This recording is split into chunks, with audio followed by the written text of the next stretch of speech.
Em nosso estudo de hoje, a lição 19 do livro Dinheiro e tem por título Ouro e Poder. Muita gente acredita encontrar na riqueza e no poder sinais de privilégios, quando ouro e influência simplesmente não passam de recursos destinados à aferição do valor que nos assinala. Lembremos-nos de que um homem aprisionado à sombra do cárcere é sempre alguém constrangido a mostrar virtudes que raramente possui, silencia por impossibilitado de gritar a desesperação que lhe vergasta o peito e revela quietação e tristeza quais se fossem humildade e compreensão, porquanto posto a ferros, é compelido a guardar-se em reserva compulsória. Assim também ocorre com a enfermidade e o pauperismo, a inibição e o desvalimento na maior parte das circunstâncias. Segregada dentro delas, a alma reencarnada não dispõe de outros meios senão de aceitá-los como preço ao resgate das próprias dívidas. Entretanto, qual o sentenciado que abandona a cadeia sob exata observação? Assim é a criatura que retém os talentos da fortuna e da autoridade, do equilíbrio e da robustez. Não se encontram aqueles que os desfrutam na terra contemplados por favores especiais, mas semi-libertados pela bênção do céu, em regime de exame nas escolas do mundo. Dessa forma, nos momentos de paz, segurança e alegria, muitos de nós outros apenas respiramos à luz de experiências novas, nas quais demonstraremos se, mas não precisamos da dor e do infortúnio na construção da elevação para Deus, da estrada de elevação para Deus. A lição de hoje coloca a gente para pensar bastante. Coloca a gente para pensar no seguinte: estamos encarnados em um mundo de expiações e provas. Mundo que, segundo o Evangelho e segundo o Espiritismo, no capítulo 3, pode ser equiparado a um hospital, uma penitenciária, uma região insalubre.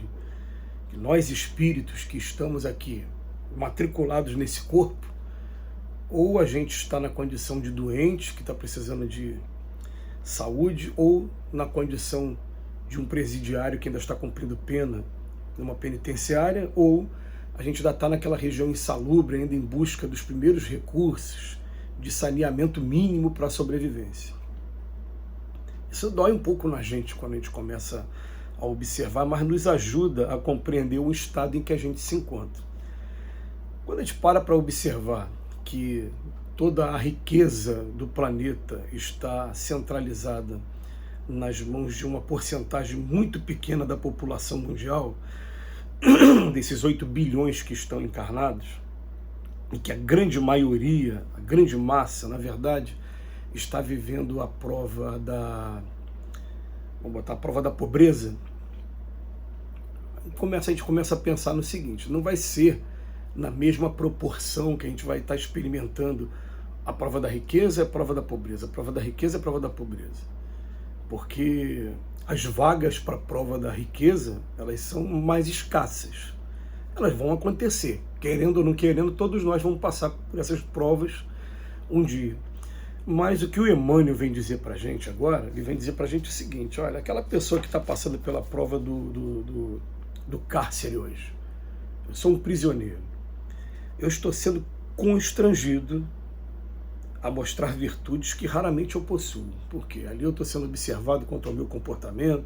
Se eu tiver bom comportamento, eu posso trabalhar lá dentro do presídio, eu posso fazer algumas coisas que normalmente aquele que está mergulhado na indisciplina vai ter uns rigores ainda muito aproximados da era medieval.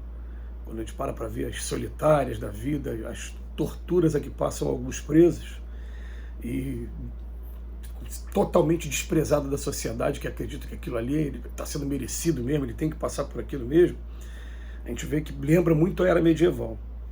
Mas o Emmanuel fala assim: ele está silenciado porque está impossibilitado de gritar que está desesperado, ele tem que aprender a ter o controle dele mesmo, e acaba revelando quietação e tristeza, como se fosse humildade e compreensão, mas que na verdade não são humildade e compreensão que o Emmanuel está falando para a gente aqui, que na verdade eles estão sendo obrigados àquilo ali.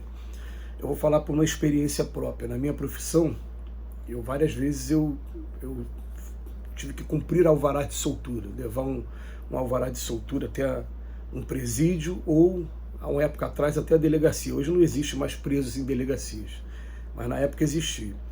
E você via, assim, como eu vi muitas vezes, a pessoa com aquele semblante, né, e que faz oração, deixa as suas roupas lá dentro para os presidiários, né, para os outros companheiros, muitas das vezes sai de chinelo, ou então de pé descalço, e sem dinheiro para passagem. Aí a gente botava a mão no bolso. Quando dava o dinheiro para passagem, que a pessoa botava a mão o pé na rua, o semblante mudava e de repente você via aquela pessoa ali, ó, ela aparentemente não mudou, não alterou.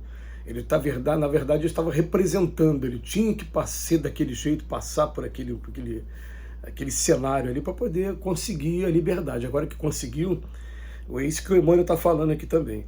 E quando ele falou do presidiário, ele está falando também da enfermidade, porque ninguém quer ficar em hospital, mas quando está em hospital eu quero ficar bom logo. Então o que eu tenho que fazer para ficar bom? Eu vou fazer coisas que na verdade eu não queria estar fazendo ou não estou preparado para fazer. Assim como o pauperismo, que é a pobreza, inibição e desvalimento do próprio corpo físico também. Então, ó, eu estou segregado, eu estou preso, e por isso eu não tenho outro meio senão de eu aceitar. Tá? Essas são a grande maioria das provas que tem aqui na Terra. Agora, quando eu vou viver a prova da riqueza ou a prova da autoridade, o que acontece? Eu tenho um pouco mais de liberdade agora, e é nesse momento que eu vou começar a imaginar o seguinte: tem sim nosso anjo da guarda, os espíritos superiores, nos observando e torcendo por nós. Ninguém está querendo condenar a gente. Tudo é voltado para o progresso. Mas eu fico imaginando aquela pessoa com aquela prancheta na mão, já anotando aonde eu estou falhando, aonde eu estou acertando, né? E falando, ó, isso aqui vai ter que passar tudo de novo.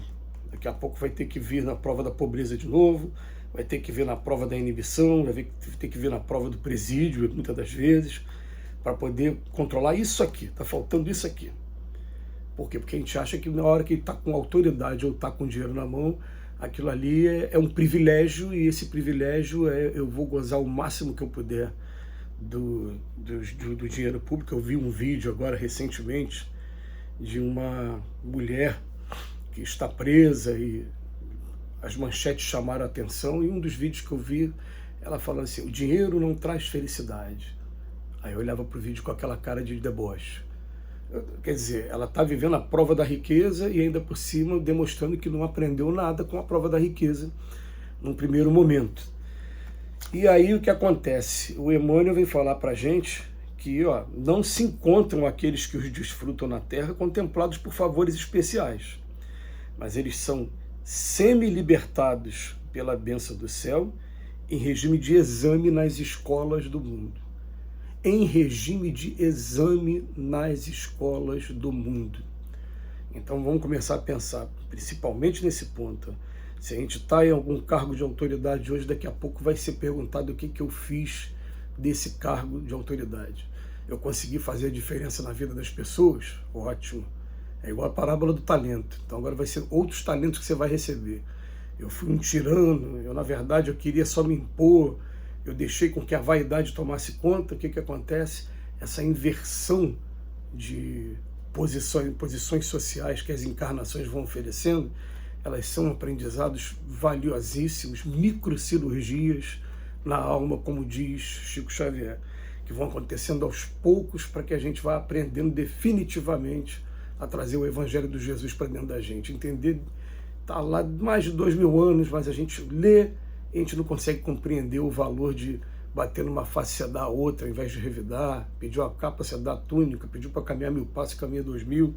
Um monte de coisas que a gente vai ter que aprender mesmo em nossa jornada. E Emmanuel termina que dessa forma, nos momentos de paz, segurança e alegria, muitos de nós outros apenas respiramos à luz de experiências novas, nas quais demonstraremos se mais não precisamos da dor ou do infortúnio. Então nessa hora a gente vai estar mostrando, sinalizando para o céu: eu ainda preciso aprender com a dor. Já aprendi. Agora eu quero novos aprendizados. Isso vai depender de cada um de nós. Que Jesus nos abençoe hoje e sempre.